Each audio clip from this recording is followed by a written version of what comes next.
Get out of your own way, man. Overcoming self-defeating behavior.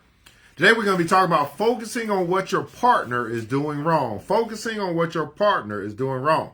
Now, this is practical lessons for conquering procrastination, fear, envy, neediness, guilt, and more from authors Mark Goulston and Philip Goldberg. Focusing on what your partner is doing wrong. Edgar A. Guest says this, and I quote, "Let me be a little kinder. Let me be a little blinder to the faults of those around me. Let me praise a little more.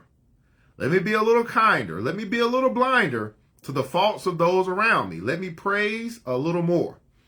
John Paul Richter says this, and I quote, maybe that's John, I don't know. "A man never discloses his character so clearly as when he describes another's." A man never discloses his character so clearly as when he describes another. Why should I bother trying? You're not willing to do a damn thing. What? I'm the one who's making all the changes. I don't see you trying at all. And that is a typical exchange in couples therapy. In an effort to reduce friction in a relationship, most of us are willing to do things to satisfy our partners even if they don't come easily. Get rid of an annoying habit, for instance, or help with the chores, or try to hold our temper. Such changes can take considerable effort, but we are usually willing to try if we think our partner is trying just as hard. But if our partner seems unwilling to match us effort for effort, we get resentful and try less hard ourselves. Unfortunately, instead of focusing on our partner's attempts to improve the relationship, we tend to notice what they're doing wrong and what they're not contributing. Naturally, they respond with the same tunnel vision, and the cycle of resentment spirals downward until no one is appreciated and no one is doing the necessary work.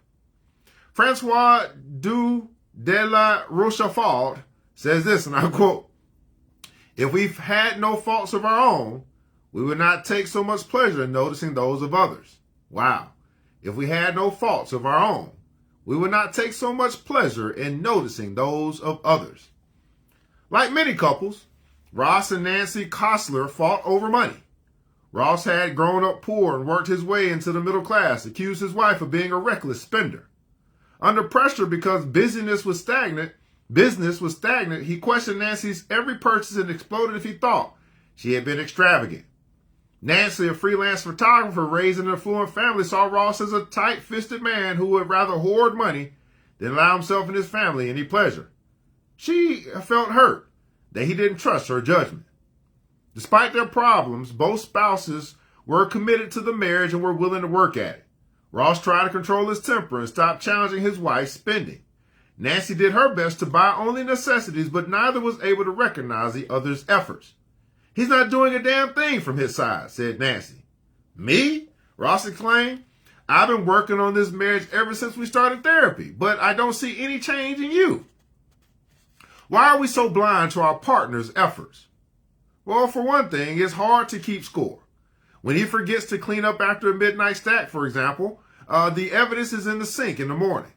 But how do you keep track of those times he does clean up? Violations are not only easier to spot, but we deliberately look for them because they serve a purpose. They give us an excuse to cut back our own efforts. They also justify our anger. In long-term relationships, anger builds up over time, and we sometimes feel irate without an immediate cause. It's uncomfortable to be angry for no reason, so we look for evidence, like detectives searching for clues to justify suspicion. Unfortunately, finding fault not only creates resentment, it keeps us from appreciating each other.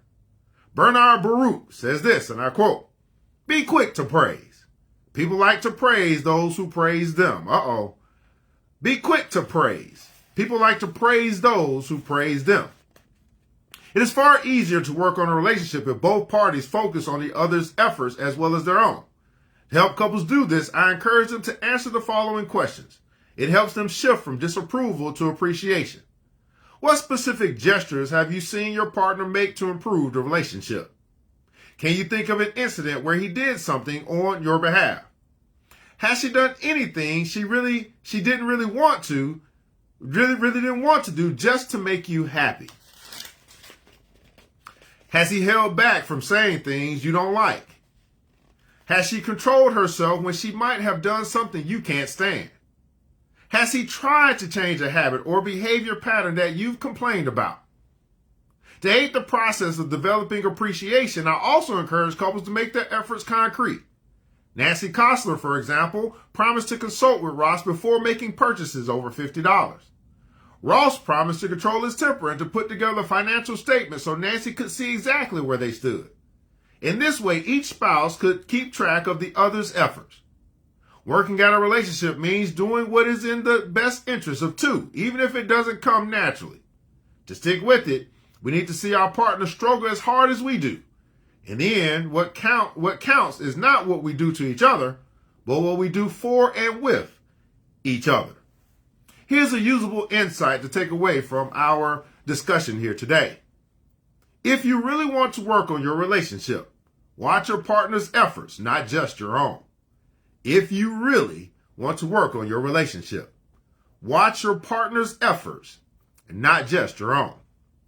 And here we want to take some action. Here's what you can do today.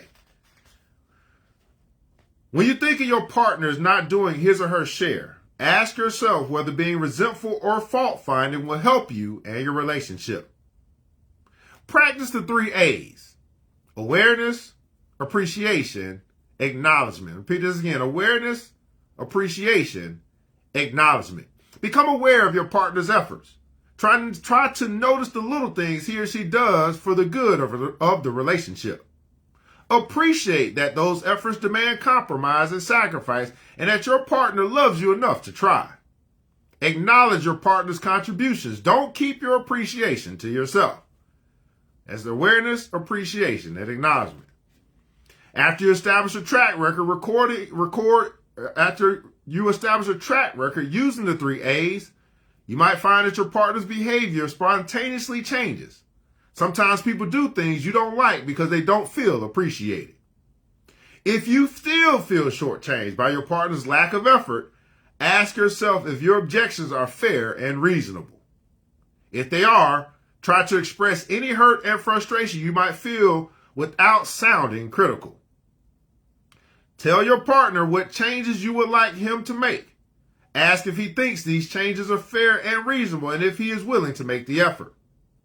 Last but not least, ask him if there are any changes he would like to see you make. Ask him if there are any changes he would like to see you make. So I want you to go out there today and make sure that you get out of your own way.